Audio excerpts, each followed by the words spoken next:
In this episode, I'm going to help beginners who are getting into real estate and wholesaling real estate find deals without them actually having to pay money to find deals. So, here's the deal.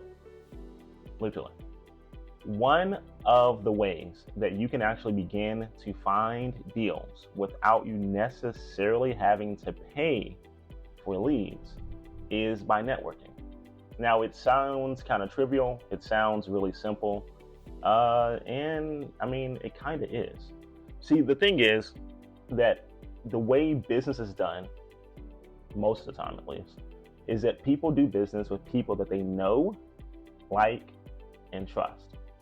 Now, to be honest, you can probably get away with only doing business with people by having one of these three things done. And that primarily is the know part, right?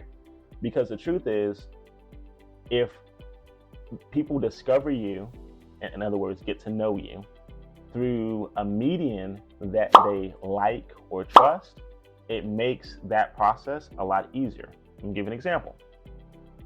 Have you ever went out to lunch with a friend of yours and your friend mentions that they'll be going to the dentist sometime later that week or the following week?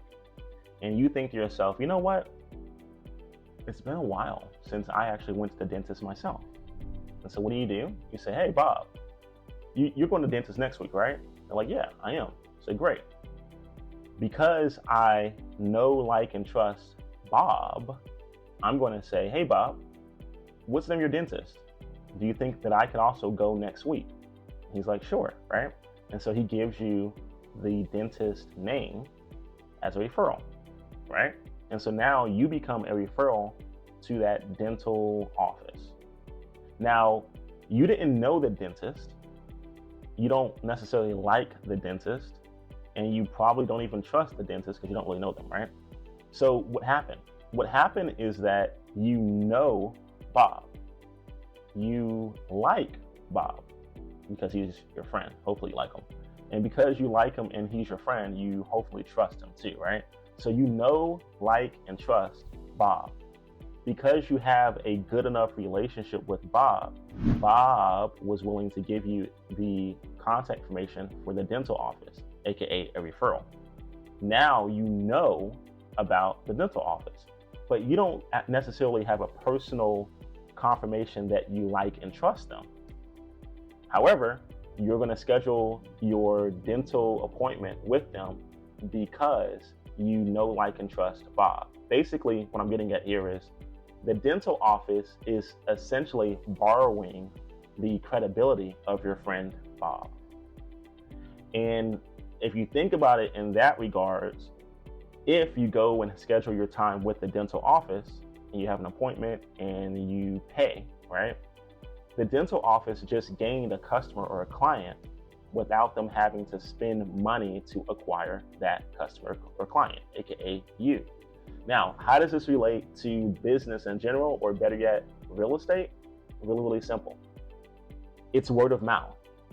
Now, here's what you have to do to make sure that word of mouth actually works in your favor.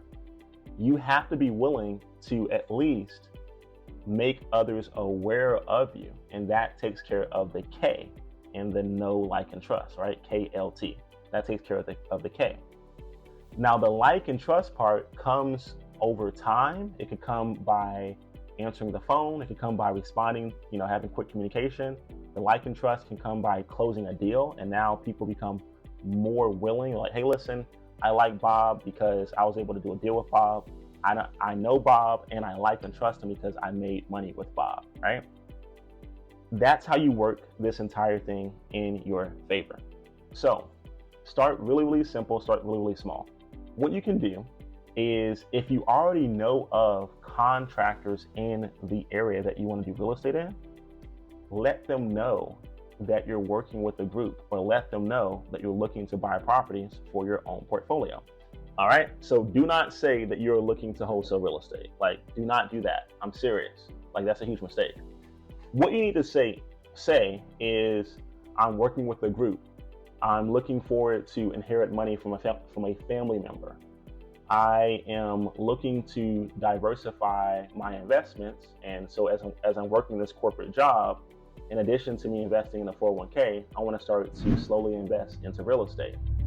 You need to tell them anything except for you are actually looking to wholesale. Now I know what you're thinking. You're like, Leland, why would I tell people that I'm not looking to wholesale when I actually am? And the answer to that is pretty easy. If you tell people that you're looking to wholesale, they are not going to take you serious. If you tell people that you're looking to wholesale, yeah, they're just not going to take you serious, because wholesaling or wholesalers have gotten a bad name, not because it's something that people, don't do.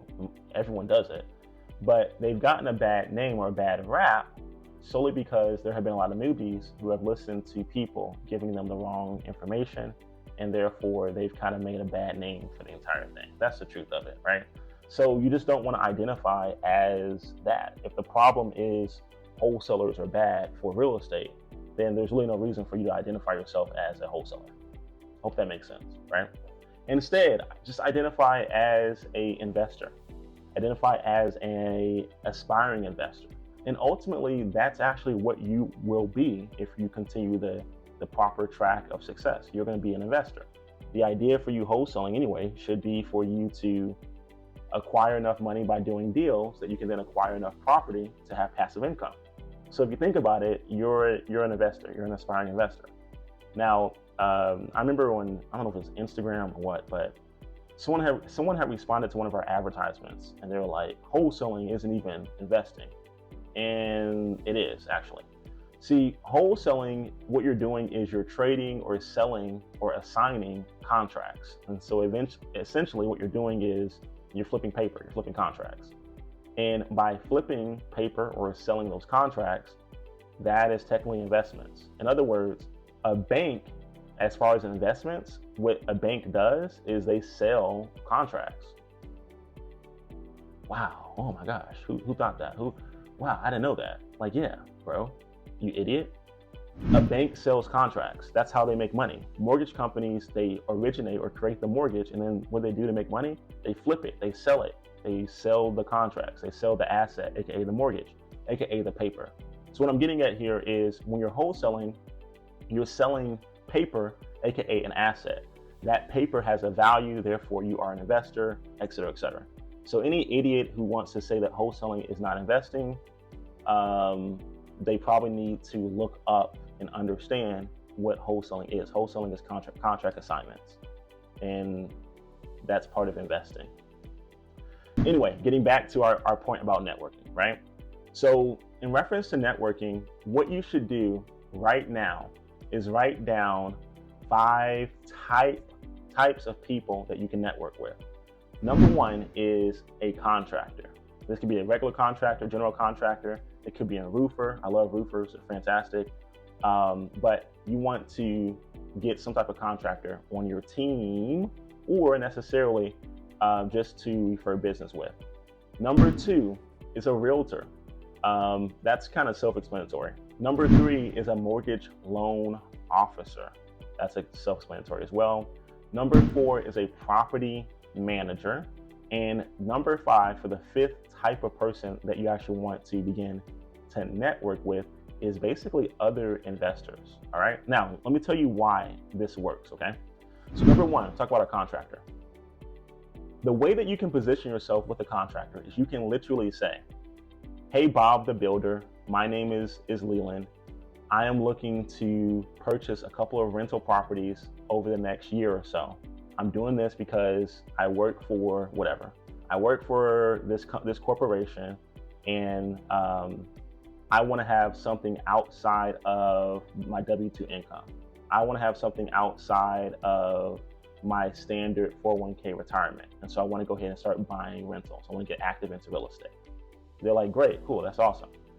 And what you're going to say is, if you run across any deals that you think would be good, would you please be willing to send them my way? I'm still trying to figure out what type of deals I like, but I figured now would be the best time for me to at least look at different things. That's it. That's all you got to say. And then what you can say is, if some of these deals do need repairs, if some of these deals do need a roof, is it cool that I can have you as a contact in my list? Is it cool that I have you as a contact in my directory for someone that would be willing to help me with the renovations for the roof, help me with renovations for renovating the property, help me with renovations for the foundation, right? That's it. Look at that. Was that not easy? Really simple. With that same process, you could go and speak to like 10 different contractors, 10 different roofers, 10 different rehabbers, etc. And you're just using that same exact spiel. All right? It's that simple. Do not make this harder than what it is, because it's not actually hard. It's just you making people aware of, one, who you are and what you're looking to do. You don't have to say, like, do not tell people that you're quitting your job and you're going full-time into real estate. That's none of their business. If you are doing that, it's none of their business. Don't. Just let them know, hey, I'm looking to buy some rentals. I'm looking to grow passive income outside of my job. I've been working with them for 2 years, whatever, and I can see the writing on the wall. I'm looking to do something different, and to prepare for that, I want to go ahead and start buying some rental properties. That's all you got to say. Okay. Now, you could also let that person know, if you feel comfortable enough in the conversation. You could say, if you know of any other investors who might be willing to partner, right? Yeah, if you know any investors who might be willing to joint venture on potential opportunities, potential buildings, that kind of thing, let me know. I'd be happy to talk with them as well. I'm open to network with others. That's it. Now, by you having that little caveat at the end, that is going to tie in the ability to, one, grow your investor/buyer list. That's also going to tie in your ability to go ahead and assign or sell other wholesale deals to other people. Really simple, really easy, just like that. Now, let's go to the realtor. Realtors are not all created equal. Like, there are some good realtors and there are some really trash realtors out there. And I hate to say this, but it's kind of like 80-20. 80% of realtors are trash. 80% of realtors, seriously, 80% of realtors do like 1 or 2 transactions a year. And when the market changes and things become more difficult for realtors, all of a sudden, like, that same realtor that you met at, your high school reunion, who was bragging about the 5 deals that she closed, all of a sudden, when you see her again, and the market has changed, she's probably working as a barista at Starbucks. I'm for real. Like, that's legit. Like, I'm just telling you the truth. Okay. So don't be upset or off put if you speak to a realtor and that person, doesn't feel comfortable, or, or they kind of like shrug you off. Don't worry about it. What you want to focus on are realtors that are investor friendly. Now, there are some realtors that legit will say that they are investor friendly, but majority of realtors, they have gotten into being a realtor because they thought that they could work 5 hours or 3 hours a week. For real, I'm telling you the truth. They thought that they could work 3 or 4 hours a week and be able to make commissions, falling out of the sky, and that they could just kind of walk around a property with already pre-approved buyers and point at a window and point at the ceiling and say, oh yeah, these are vaulted ceilings, these are great, you're gonna love it, it's fantastic, let's put in an offer. That's what most realtors think of, all right? But the type of realtor that you want to associate yourself with is not that person.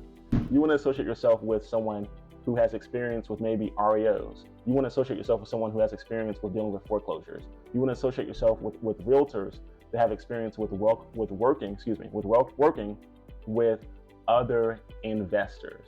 Realtors who understand commercial real estate, realtors who understand commercial finance. You want those type of realtors. You don't want, the run-of-the-mill, everyday brokerage, type of person. You don't want that person. All right. So what you would do is, when you finally speak to a realtor, you let them know that you are either, again, working with a group of investors and you guys are looking for investment property within the whatever area you're in. So you might say, hey, my name's Leland. I'm working with a company called Lee Chandler, where we're looking to purchase a few more rentals within the Fort Wayne metro area. I'm hoping to speak with other real estate professionals and realtors who are investor friendly, so that when they come across particular deals, that they'll be willing to send them our way, and we can quickly, give a yes or a no, right? What you'll find out is if the realtor is investor friendly, he or she may want to be the primary person that represents your quote unquote group or represents you. What you want to do is you want to say, sure, I'd be willing to do that. I think it's best to look at it from a deal by deal basis. That's what you want to say, because you don't want the realtor to get into like this contract agreement with someone that you kind of just met, because what they may assume, especially when they find out that you're working with a group, they may assume, well, wow, I'm working with or this person's working with a group, they're looking to buy, all this person hears is, this is someone who's working with the group, this group is going to buy more than one property. If I could represent these people as their buyer's agent for the 5 or 6 transactions this year, what they're thinking is, that's 5 or 6 transactions that will be pretty easy for me. That's what they're thinking, okay? And you let them know you want to do it on a deal by deal basis, okay? You want to let them know you want to do it on a deal by deal basis. You can then let them know if he or she knows of other investors who are willing and able to invest with other people, whether it's a joint venture or as a group, that you would like to possibly add that person as a contact and maybe have a conversation about them joining your group or being a part of your investor group or doing deals with them, right? And it's the same spiel. Hey, I work, so you might say, for example, hey, I work at Apple right now. I've been working there for the past 5 years. I'm looking to invest outside of the stock market, outside of our 401k plan for our company. And me and a few other guys who are like me, or me and a few other gals who are like me, are looking to diversify our money and put things together and look at some rental properties or look at some flips, right? All that kind of stuff. Now, a realtor may say to you, and this is common for realtors, because most realtors will try to size you up simply because they're looking for their next paycheck. I'm being so serious. This is how realtors think, okay? So the realtor may say to you, oh, that's great. What transactions have you guys done already? And that is okay. You yourself don't necessarily have to do any transactions. What you need to say is, I'm more the newbie in our group, but some of the other guys, some of the other women, some of the other men, some of the other gals in our group have done different transactions. We have some people in our group who own rental properties throughout the United States. We have others who have done a few fix and flips, but I'm primarily just a new guy for now, but I'm hoping to catch up and to add some things to my portfolio. That's it. That's all you got to say. That's it. Because the realtor, again, and you'll be able to identify someone who is really open to help or someone who's like starving for their next check. All right. And you'll know based on the questions that person has, right? The question that they should have is, okay, great. If I see some things that kind of make sense of what you guys are looking for, I'll send it your way. And this is when you could say, great, we're looking for things within, for example, the Fort Wayne area that are three bedroom, 1 bath with one detached garage, right? That's the stuff that we're looking for.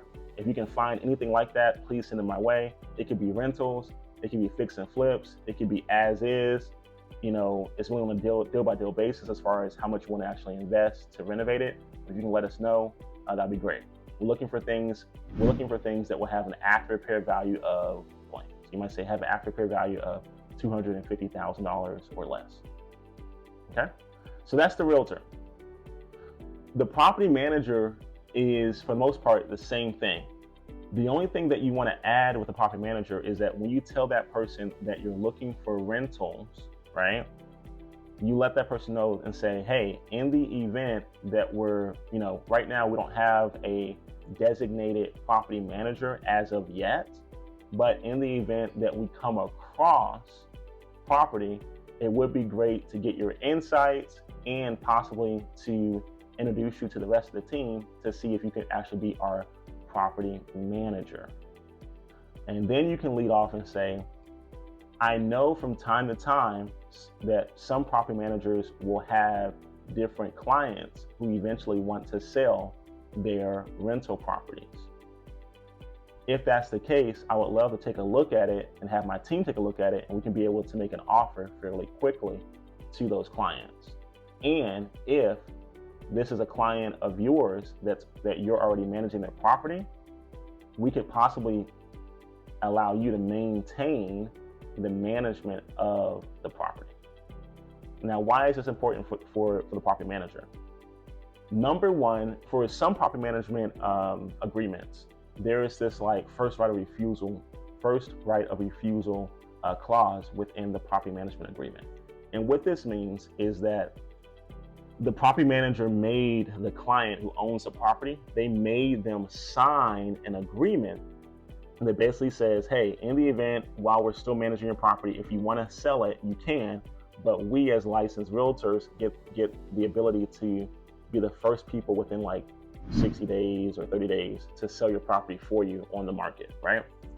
And this is a cool opportunity for you or for the property manager, because they can now list the property and they can still make money off of the property, all right? What you're basically saying to the property manager is, hey, when that happens, consider us, we'll be willing to pay the property, to buy the property. So one, property manager gets their commission, right? The client is now out of that property and they're ready to go on to something else. And then two, you're saying, hey, I may also be willing to keep you or retain you on as the manager for said property. So now the property manager is like, hey, I get a commission for selling the property, and I also get a check monthly by managing the same property that I just sold, right? It's a win-win. Oh, one more thing too. Going back to the realtor, just real quick, we'll rewind. One thing that you can say to the realtor, and this is really best for realtors that are actually doing like a lot of business, right? You can say to the realtor, hey, sometimes I know that realtors come across sellers where it's not the best time for them to sell, or something may not be right, or things just aren't really aligned. It'll be great that if in the event that happens, that we can refer potential deals back and forth.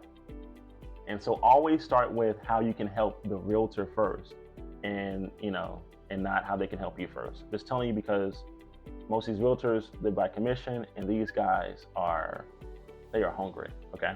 So what you want to say is this: over the next couple months, as me and my team are looking for our next rental property, or over the next couple months, as me and my team are looking for our next flip, we're going to be looking at a lot of different deals. Some are going to be on market, and some of them are going to be off market. Is it okay, Mr. Realtor? Is it okay, Mrs. Realtor? Is it okay, Miss Realtor, if I could do a warm transfer or referral to you when we talk to property owners who are wanting too much for the property? So if the property is off market and we're talking to them, we make an offer, and the offer that we give them is too low, and they mention that they want something closer to retail, are you cool with us sending that property or that seller over to you? I would like to do like a three-way call and be able to do an introduction. Is that something that you're into? And hopefully they say, yeah, that's cool. I say, great. Now, vice versa, if you're working with a seller, Mr. Realtor, and you notice that maybe the house, it needs a lot of repairs, and you notice that it needs, different things, maybe has some issues, that kind of stuff, would you be willing to also do the same thing on our end and refer that to us? They should say yes, right? Then take it one step further. You can say, one of my mentors or one of my partners told me about how he was able to buy one of his first properties by using a subject to method. I'm not sure if you know about that or not, but when he told me what happened was that you can use me as an example, right? And this actually happened to me. So one of the subject to deals that I've done is where there was a realtor who was speaking with the seller. The seller called them and said, "Hey, I want to sell my house." But what ended up happening was that the house at that time was worth, let's say, like $150,000, but they owed on their mortgage like $140,000. And so the house still needed repairs. And so the realtor was like, "Hey, listen, the best price that you should have this property on the market to actually sell quickly is you need to sell it at about, $100,000 or $99,000. But because they owed more than that, it didn't make sense for the realtor to try to list the property. And even if the property did sell at the 150 mark, there still wouldn't have been enough money for them to actually pay the realtor's commissions. If you run across those types of deals where there's like little to no room on the deal, we would still be willing to actually purchase that deal and still pay you a commission. The realtor hears that, they're like, holy moly. The question that this person's going to have is, how are you going to pay me a commission if there's no room on the deal? And the way that you're going to answer that for the realtors is a simple. We're going to take over the mortgage of that seller, and we're still going to be able to pay you a commission, 3%. Godly, I hope it's not 6%, but whatever. We're still going to pay you a commission for the overall sales price of that property. We'll have it done at a title company, and the deal will make sense, right? When a realtor hears that, because think about this, if this realtor is actually marketing, which most of them aren't marketing, but if this realtor is actually marketing, then there are different deals that, as we're talking with the seller, that a seller may actually owe too much money. Like there's not enough space within the deal to actually make it beneficial, right? And so if that's the case, then they can basically refer that deal to you. And as they're referring that deal to you, they know that they're still going to get their commission, right? So it becomes a win-win. All right. Now,